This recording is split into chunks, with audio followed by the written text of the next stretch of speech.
ஏமா சமயக்காரனா வந்த என் பொண்ணுக்கு வீட்டுக்காரனா வந்து நிற்கிறீங்க.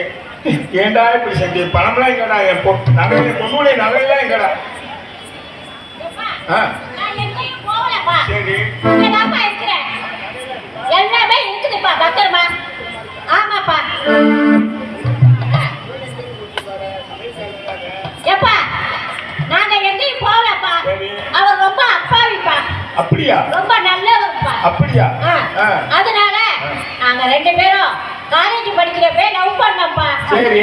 அதனால இப்ப நான் அவரையே கட்டிக்கலாம்னு யோசனையா.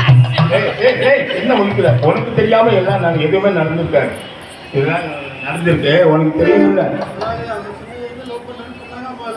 சரி, அதனாலதான் சரின்னு கொஞ்சம் உதவி பண்ணினேன் சார். சொல்லணும். நீங்க சொல்றதெல்லாம் உண்மைதான். நாங்க சின்னதுல இருந்து லவ் பண்ணியிருக்கோம். இப்ப நாங்க வந்ததும் உங்களை மனம் திருத்த தான் வந்திருக்கோம். காலேஜ் படிக்கும்போது லவ் பண்றாங்க. அப்படியா? சரி சரி, ஏதோ நான் பயந்து போயிட்டேன்.